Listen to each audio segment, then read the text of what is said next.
Namaste and welcome to urban.chatterati. This is Abhinav Prakash, and today I'm back again with one and only one Sushant Sareen ji to discuss his favorite topic, that is Imran Khan and Pakistan. So Sushant sir, welcome to the show again. Thanks, yeah. Thanks for having me.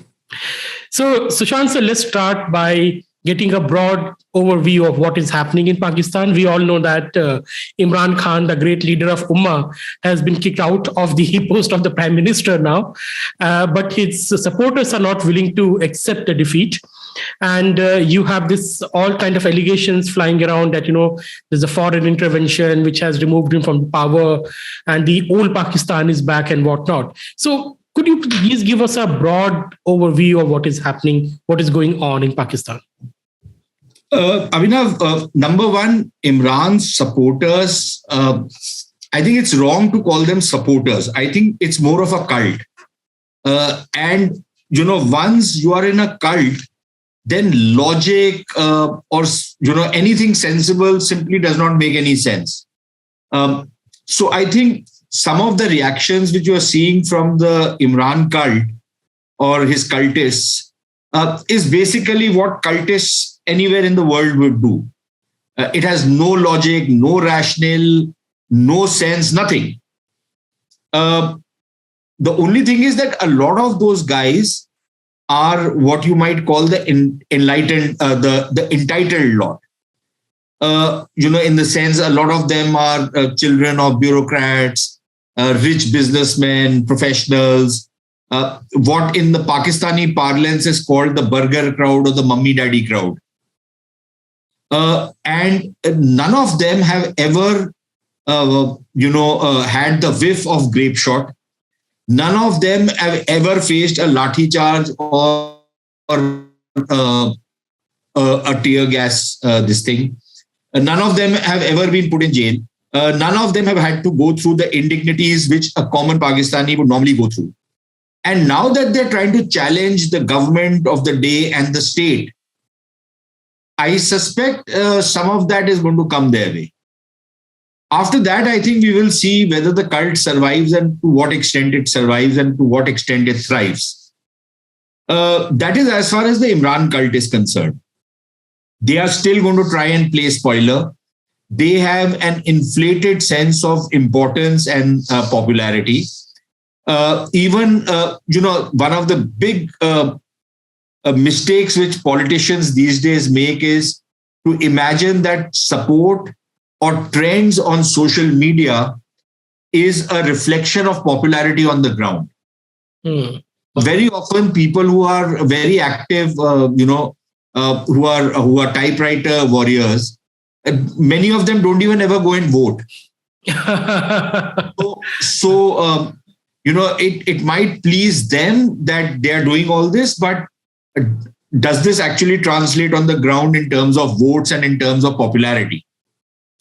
Even in 2018, when Imran Khan, quote unquote, won the election, or at least came out on top, this thing that he is the youth icon, he's 70 years old, but he still fancies himself as a youth icon, was a bit of a misnomer because some studies done at that point of time came up with the view that a lot of the youth cohort actually voted for Nawaz Sharif's party. Problem is that if you are a person in a village in that particular age group, you're not considered a youth.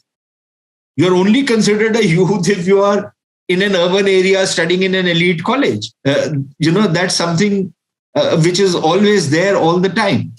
So I think there is this problem that is going to be coming his way. But anyways, they think that they are very popular. They think they have latched onto a very good thing with this anti-Americanism. They think they can agitate the street and the minds of people around this issue of an international conspiracy, of which there is none.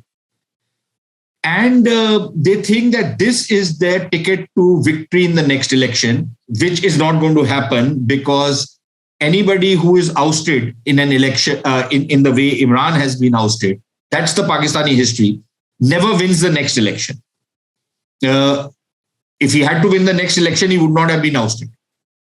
Number one. Number two, all the pillars on which he stole his so-called victory last time, which was the electable or the influential politicians, number one. Number two, the support of the military and the intelligence agencies, which prepared the field for him. And number three, of the money bags who were backing him. He doesn't have any of that anymore. So to expect that he will be able to slide into power simply on the basis of his so-called popularity, I think he will get a rude shock coming his way. Number one. Number two, the fact of the matter remains that we don't exactly know when the next election is going to be. Maybe 6 months from now, around September, October, maybe a little later. I don't see the current assemblies lasting till the end of the term, which is August next year, which means that you will have elections only around October, November next year, if everything goes according to the schedule. I doubt if it's going to be, this coalition is going to pull that long. But Imran Khan will certainly try and muddy the waters. He will certainly try and create all sorts of problems.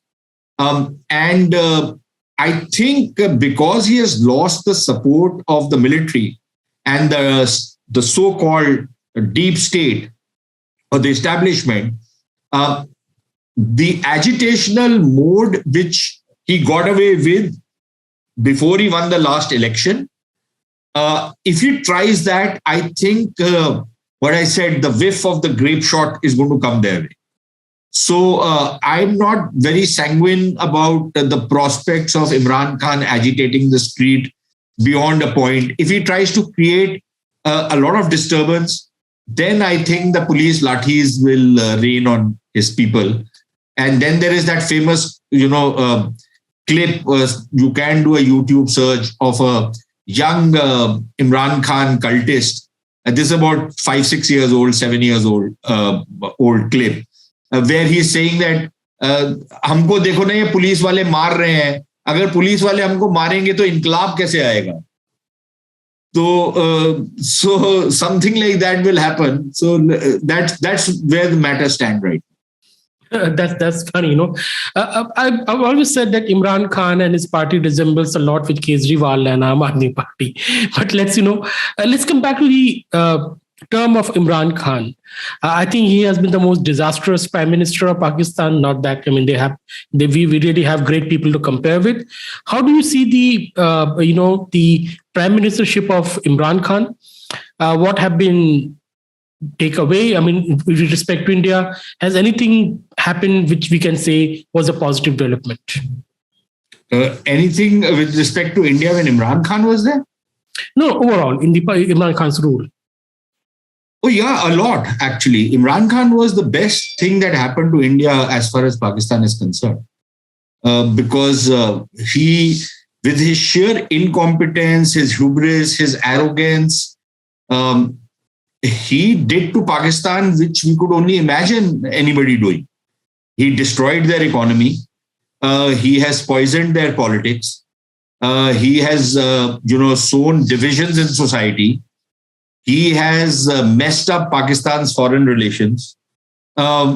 So I think strategically, he was the best thing that ever happened to India as far as Pakistan is concerned.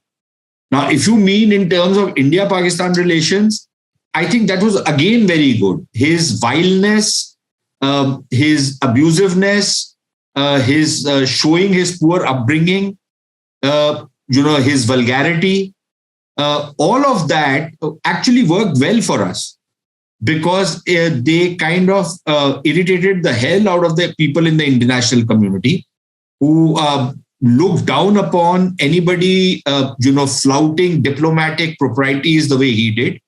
Number one. Number two, it shut up, the usual suspects in India who, fall over themselves to try and suck up to the Pakistanis. I think they got shut up. Number three, whatever appetite there was in anybody in government to try and do some kind of an engagement with Pakistan went out of the window, and which is very good for Indian policy, if you ask me. So I think he was the best thing that happened to us. Unfortunately, he is gone. And my fear is that we might slip back into that old mode, that there'll be pleasant lies coming from Pakistan and people very eagerly willing to accept it and embrace it and try and, get into the puppy-juppy diplomacy with Pakistan once again, which to my mind would be quite a disaster, simply because, it takes you back to where you started off from. And it'll be utterly counterproductive because it doesn't really lead to anything substantive. So I suspect his ouster is not a very good thing as far as we are concerned. But let's say the new Prime Minister, Shehbaz Sharif, how do you see the challenges he's going to face? He's presiding over a collapsing economy. Pakistan is isolated in the international arena. Even its old allies like Saudi Arabia are not very happy with Pakistan anymore. You have the Taliban regime in Afghanistan, which is really not under the control to the extent Pakistani would like it to be. How do you see the future scenario unfolding in Pakistan when you have a government which is not entirely legitimate, and then you have all these problems facing Pakistan? No, I think I would question you on this business when you say that it's a government which is not entirely legitimate. Let's say politically not very legitimate, that it has come through the back door, not really. No, it hasn't. It has come very much through the front door, very much through the front door. It was pure and simple power politics which unfolded. It is part and parcel of any parliamentary democracy to bring a vote of no confidence against a deeply unpopular prime minister. So I don't think there can be any questions on the legitimacy of the government. But I think the other questions which you have raised are absolutely on the mark. And frankly, the position of the prime ministership or running a government at this point in time is hardly a matter, should hardly be a matter of any envy for anyone. It's a crown of thorns which has been placed on Shehbaz Sharif's head.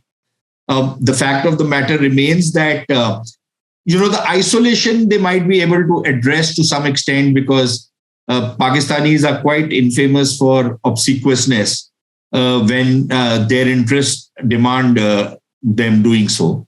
And they have really this fine art of beguiling their partners. So they might be able to build or rebuild some bridges, for example, with the Saudis, with the UAE, even to some extent with the Americans and the Chinese, of course. And you've already seen that obsequiousness, which I'm talking about, dripping from Shehbaz Sharif's mouth in all his utterances ever since he has become the prime minister. So they will reach forward simply because they desperately need the money. And they desperately need the support of the Americans, for example, in the IMF, because they are facing a near default-like situation. And they are just a couple of months away from becoming a Sri Lanka. I was just reading today, the man who could become the next finance minister saying that in the next 3 months, which is when the current fiscal year ends, they need something like $9 billion to pay creditors and to meet their obligations. And what they have right now as reserves is just $11 billion.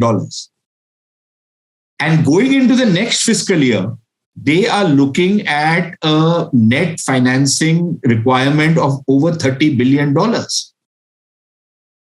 They simply don't have that kind of money. Where is it going to come from? So they desperately need a lot of support from the Saudis, the Emirates, the Chinese. And the Chinese have already been giving them tons and tons of money and writing off their loans and all of that. Not writing off, but at least postponing the repayments or rescheduling the loans. as have the UAE, as has Saudi Arabia. But the real trick will be going to the IMF. And the IMF question is now, will the IMF make very severe demands on them, or will it cut some slack for them? We'll have to wait and see. The thing is that even if the IMF cuts some slack for them, even then the conditionalities which will come with an IMF program will be extremely tough. And at a time when interest rates are likely to go up even higher than what they are currently, inflation is going to go through the roof. You are expecting the rupee, which has gained some strength since Shehbaz Sharif has become prime minister, and it's currently around 180, 182, is expected to cross the 200 mark threshold over the next couple of months. It could even be earlier. And you are likely to see power tariffs go through the roof. They're already very expensive, and you are likely to see fuel prices, petrol, etc., go up by anything between 30 to 40%. It should happen immediately, but nobody is going to raise 30%, immediately. But nevertheless, and all of this is going to burn a big hole in the fiscal situation. So economically, they are in a mess. And they will have to reach out to some of their powerful friends and try and, kiss and make up so that they can get whatever assistance they require. And I think that is going to be the basic focus. The other focus is, of course, going to be on political management, which is, again, not going to be easy because you are now going to be running a coalition government of almost a dozen parties. It'll be as difficult and complicated as running a government of the sorts which Mr. Vajpayee ran during his second term, that 1 year term, when he finally lost the election by one vote, the no confidence motion by one vote. And the kind of things the compromises they had to make to keep the coalition together. So this problem is going to be there. And they will have to try and manage the coalition partners, and secondly, what they'll have to do is they will have to clean up some of the mess which Imran Khan has left behind, which means make changes in administration, make some legislative changes, bring in new legislation to overturn some of the egregious laws which Imran Khan had pushed through. So I think over the next few months, this is going to be the focus. Political management on the one side and economics on the other side. Between this, I don't think India is going to figure very prominently. I don't see much of a chance of any major breakthrough. Neither do I see any major adventurism from the Pakistani side. But I think the situation in terms of the optics will improve a little bit. But beyond that, I don't see anything moving forward. Yes, but we talked about your political management. And one of the great challenges which was faced by Imran Khan was this entire Islamist movement within Pakistan, especially the Labak movement. And Imran Khan himself has been whipping up the religious frenzy by saying that we want to create a new Medina. He has been trying to force Arabic language in the schools and whatnot. How do you see the Islamist parties in the Pakistan strengthening themselves in the coming years, which can pose a challenge to like the parties like Nawaz Sharif's party, Shehbaz Sharif, and even in the Sindh, this entire Bilawal Bhutto, who is has not been very charismatic so far. Yeah, this is one of the existential problems in Pakistan, and I think the Pakistanis will actually leverage the question which you have asked, or the fears that are latent in the question which you have asked. They will leverage this with the West, something which they have done in the past and quite successfully. Again, it's a different matter. How you measure success. Because once you unleash a monster to serve a tactical end, the monster becomes a strategic problem going forward. Because it's very difficult to, put that genie back in the bottle. Uh, I will not be surprised if they waive the threat of these Islamist parties like the TLP and some of the others. They waive this threat at the West that look, a nation of 220 million crazy guys armed with nuclear weapons. And, these crazy mullahs are likely to take over. They are posing a threat. And if our economy continues to do bad, if economic distress levels continue to rise, then these Islamists are going to become even more powerful. So please, bhaiya, paise de do. So I think that is what they are going to leverage. And knowing the West will say, "Ke haan ji, bilkul paise do." Some of the Western countries are also likely to lean on us to cut some slack for the Pakistanis because, poor Pakistan, why don't you do something about it? The British are becoming pretty active on this already. So I think we need to be very careful on that score. I don't know whether we will be or not, because we also get withdrawal symptoms after some time, until we are trying to deal with the Pakistanis. तो हमारे लोगों को भी चैन नहीं आता. So I think that problem is going to be there.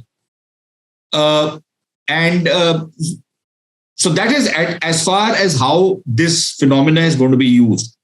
But the fact of the matter also remains that, some of these organizations have become more powerful over the years. They have got a lot of public traction. And that is something which, is undeniable. The kind of protests which, organizations like the TLP mounted, and given the kind of background which most of the TLP cadre comes from, it's your normal everyday carpenter, plumber,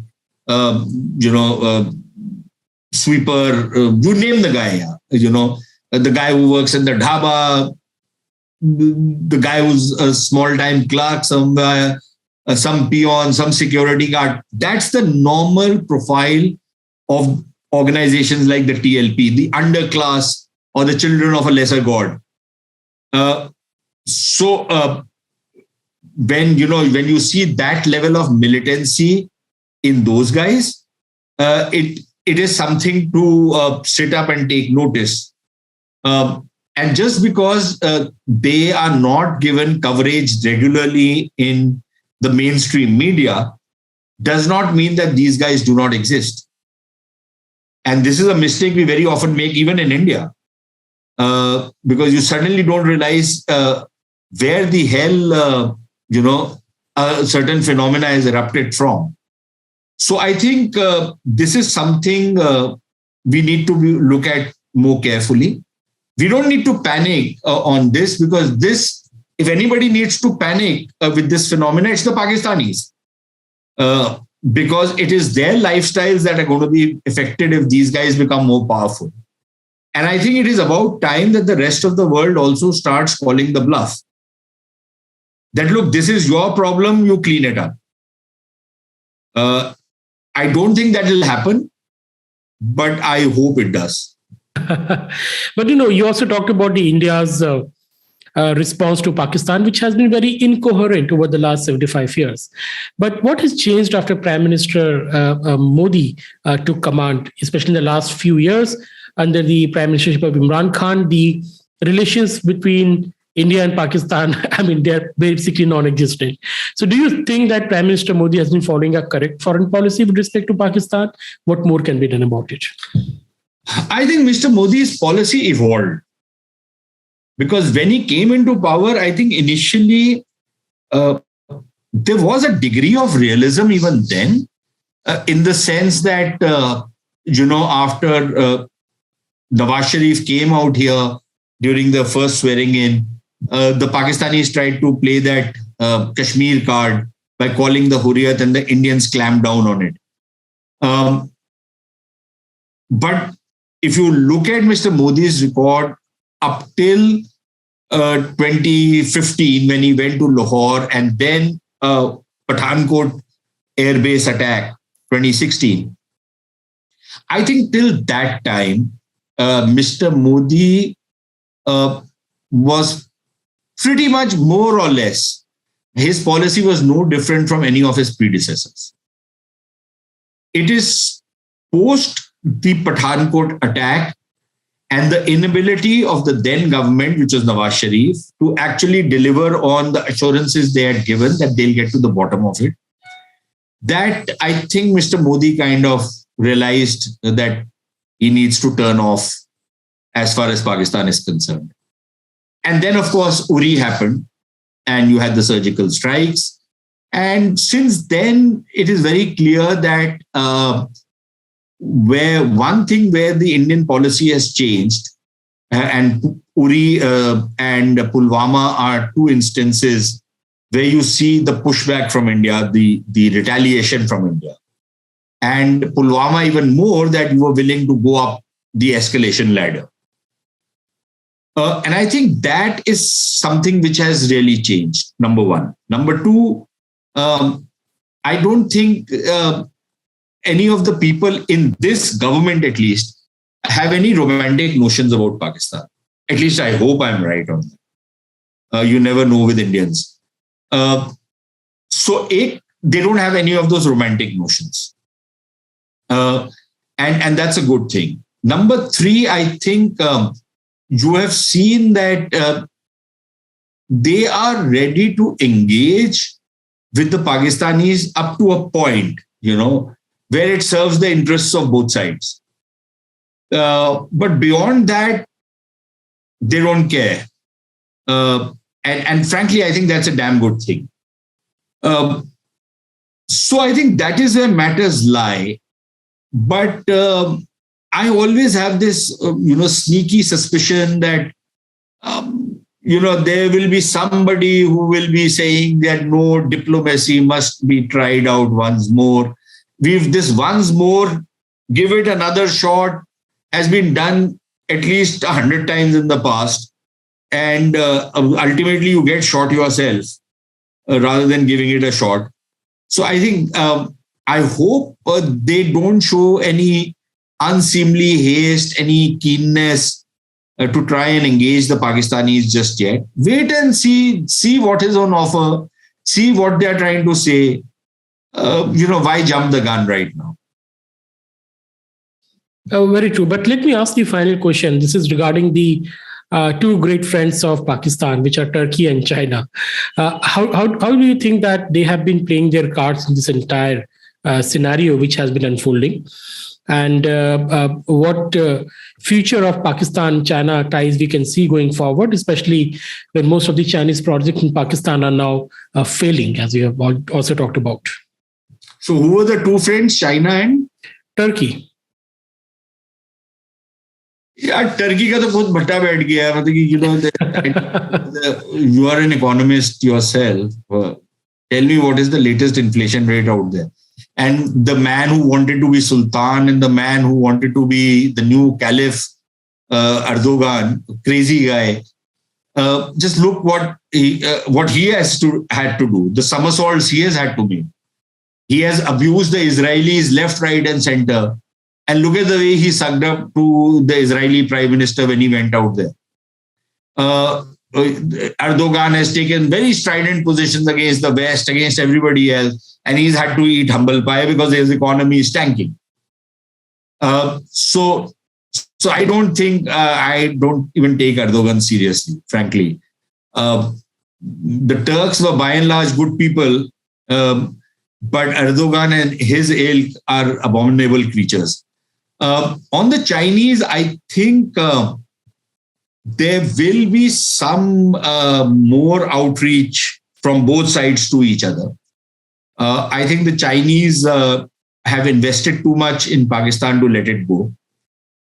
They also have some security interests attached out there.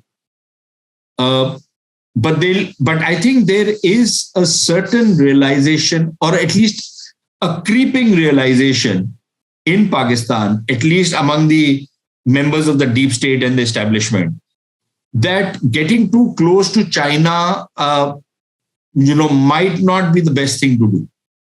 Also because, the Chinese can give them financial assistance and a lot of things. But China is just not an alternative as far as the West is concerned. Because the largest market for Pakistan is the West. I'm talking about the US, Europe, and other allies of the US. That's the largest market. All financial flows are controlled by them. And frankly, this nonsense about multipolar world. What is the multipolar? Yeah? At best, you can say that there is an emerging pole in China. But when people talk about Russia as part of the multipolar world, a $1.5 trillion economy, you are putting it on par with a $25 trillion economy. And then you are saying that it's another pole of global politics. I think we should take it easy on these things. But that is as far as these things are concerned. Let us see how it proceeds. But I think there is a rethink which is coming insofar as, Pakistan getting into hawk with the Chinese is concerned. On the other hand, given the scale of financial problems which they currently face, I think the Pakistanis will have no choice but to go back to the Chinese with their begging bowl and see what the Chinese can fill in it. Interesting. We are living in interesting times. Of course, when I talk about Russia, we're seeing the Ukraine war. It has not been able to conclude the war even after about 45 days, 50 days now. Exactly. And there were people in India who were saying that everything is happening to a plan and within 10 days, Kyiv will fall. And whom are you targeting, Sushant? It was very clear after the first 5 or 6 days that this war is not going the way the Russians go. But, you're targeting someone, some dear friend. No, I'm not targeting. No, my dear friend is my dear friend, but I'm not. It's against. It's many people out here who actually were saying that the Russians will just simply go and bomb the hell out of the place. It was very clear within the first 1 week that was not going to happen. Yes. They miscalculated very badly. They miscalculated the resistance. They miscalculated the reaction. And I think they're basically caught in a bit of a quagmire right now. No easy way. Yes. Yep.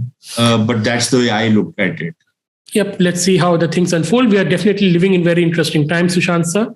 But thank you for your time, for coming to my channel once again and discussing Pakistan and always a pleasure, Abhinav. Always. And we hope that things will be better for India as we go forward, and Pakistan will actually, let's for the sake of lack of better words, say go through even more interesting times. Thank you once again, sir. Inshallah. Thank you, audience, for listening to us. Please subscribe to the channel. See you soon.